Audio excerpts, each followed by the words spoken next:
Welcome to Thirsty Thursday over here on Quack&Co, the board game channel, where every video is 10 minutes or less guaranteed. Or double your money back. And today we're announcing, due to popular vote... No. It wasn't popular vote. It was overwhelming votes. We're going to be diving headfirst into ISS Vanguard. Yes. We're really excited. One of the things that I have always wanted to be able to do on the channel, that I have been slowly, over the course of 3.5 years, working my way towards...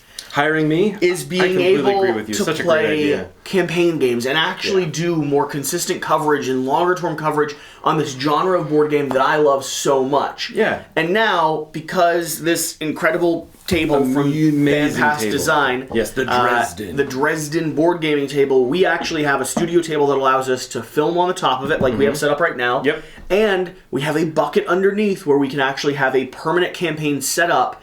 And what Wes and I have determined is that about a 2-month time span is going to be our cycle. So we're going to dive into ISS Vanguard for about 2 months. We're going to get through as much of it as we can. We're going to produce a wall of content for it. And then we'll be coming back to you all, asking and posing and positing the question, what's the next campaign we want to cover? Yep. But ISS Vanguard. We did a Frosthaven versus ISS Vanguard proposal. Yeah. And this is what was chosen. Why are we excited about this? I've already told them a little bit about why I'm excited about it. So I want to hear from you. I'm super excited because I think that ISS Vanguard does some really exciting things. I love the idea of being in space. I love the idea of grabbing characters and then those characters not necessarily being the ones that you're going to make it all the way through the events with. I think being able to cycle through them a little bit, see some of the different things that are going to come out of it at the end, having to make some of those really hard choices with people that you may have dedicated a bit of your time and energy into. I think that's what makes games grow and be really cool. And the fact that there's a graveyard at the end of the book tells me that that's going to happen more often than I want. You like the idea of consequences. I do. I like the idea of there being obvious, true consequences for your actions and not a game that's going to hold your hand all the way through it. I also really like the idea of the shipbuilding concept during that upkeep phase. I think some people have said that's almost their favorite part of the game. Interesting. Is that upkeep part, which normally in a game, a campaign-style game, the upkeep part is the worst part of the game. But I think in this, the way that Awaken Realms has put this together is they've made that a really integral, interesting, fun part of the game as well, and I'm excited to dig more into that and really explore why people feel that way. Because you flip from page to page, and each one is its own little module that you're controlling for. For me, it comes back to the two biggest things that I remember. I was able to cover the prototype, which I was insanely excited about. And for me, the reason why ISS Vanguard was in that competition, straight up with Frosthaven, is because Frosthaven is the biggest, the best. It's an incredible game. Sure. I really want to play that. Yeah, I do But too. ISS Vanguard is one of those that I have been waiting for since I played that prototype, because it has had some of the most morally crushing or conflicted events I've ever had in a campaign game. Like you can see me having fun on camera in the original gameplay, and I'm just skipping around and exploring the planet, and we're playing the prologue, so I'm just touching everything, and I find this wall, right? A rock wall with like light glowing through it or something like that, and I'm just playing a board game. So I'm like, fine, let's chip away at it. Then I step inside and go a little deeper, and inside on this ruinous planet, this planet that had no life on it at all, inside there's this green algae and fungi and a whole biosphere, a whole ecosystem.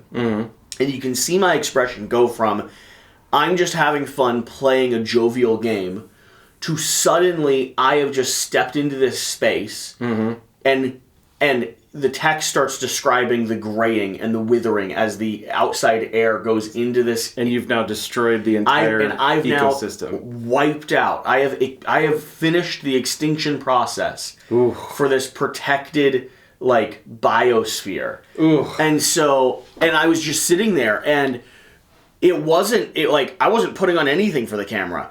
I was just absorbed in the story and having fun, and then suddenly my heart and my face and my expression just plummets.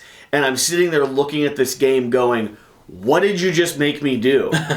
What did you just... You just revealed the error of human ways. Yes, go touch everything, except maybe don't. Maybe that wall... Maybe there wasn't a treasure behind it. It was just something that wasn't yours. And that was so cool. Yeah. And then combined with that, is ISS Vanguard is doing something different in this space. Because of, like you said, the shipbook module and the way that you have this mechanics engine that is so thematic and so neat. You're researching technology and upgrading your ship and dealing with social issues that are happening on board this tiny vessel. And at the same time, you still have to put yourself at risk. You still have to go explore. You're trying to find not only the answer to like humanity surviving, but also this mysterious code that's written into our DNA. This idea of a message given to us either by a creator or by another species. And we are now seeking the answer to that. And I'm curious. I'm curious to see if ISS Vanguard can give us a actual finished and satisfying story arc. Yeah, that end scene where we either figure it out or we don't. Because that's a big story arc to present. That's a huge story arc to present. Yeah.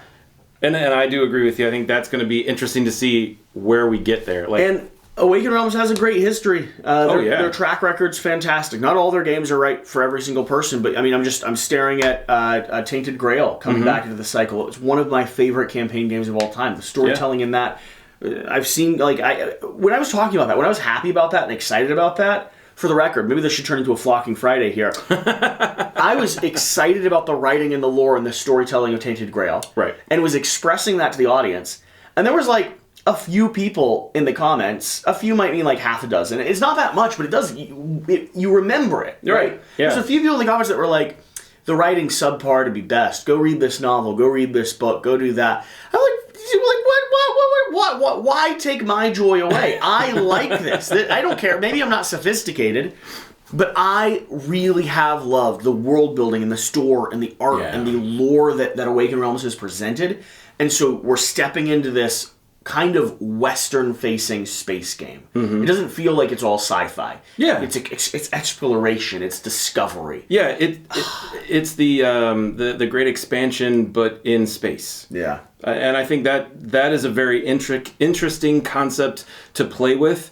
Along with Awaken Realms, just amazing component parts. I mean, touching everything tactily is going to be incredible as well. So. And their stuff is obsessively well produced. Yep. And so, yeah. So, what does that mean over here on Quack&Co, and what does that mean over here on the main channel? Well, first off, we are officially announcing that ISS Vanguard is our chosen campaign game for the next 2 months. Yep. It's going to be set up underneath this table. We're going to be going through and producing videos. Yep. We are probably going to do a series of videos over on the Patreon that are the actual full play. Yep. Then we'll choose select episodes to put here on the YouTube channel. On the main channel. YouTube doesn't work as well with cyclical content. And then over here on Quack&Co, we will probably have supporting things like 5 rules you might miss, or if we have a amazing moment, you might see it over here on a Thirsty Thursday. Yep. If we run into something that is absolutely horrible, it'll probably be a Flocking Friday. Yeah, Just the Tip Tuesday is definitely going to have a few things for that. But we just want to bring you along with the journey. We're really excited that you all have voted on this one to be our premiere game, and I am very excited. We've talked about, Wes and I have talked about this a lot from a content creator perspective, but we need justifications to spend so much time on a single title. Yeah. And you all voting, you all communicating with us, you all letting us know that you want to see ISS Vanguard, you want more coverage of it, you're excited about it. That for us allows us to spend the 120 hours that we need to spend to actually produce and put in a sizable amount of content for a campaign game. Yeah, because for this one especially, we have to get to the end. Like we have to play all the way through. We're gonna do our very best. Right. I don't know how long that is. I don't know how extensive that is. But I hope it's not more than 120 hours. We're gonna give ourselves a 2-month time period, and we're going to legitimately leave it set up and try to make it through the end. Yeah. And if we do, we do. If we don't, we don't. But it'll be a good journey either way. We'll give it the old college try. All that being said, thank you for being here. Thank you for watching. Remember, less time watching means more time playing. This has been a Quack&Co production. And that's my time.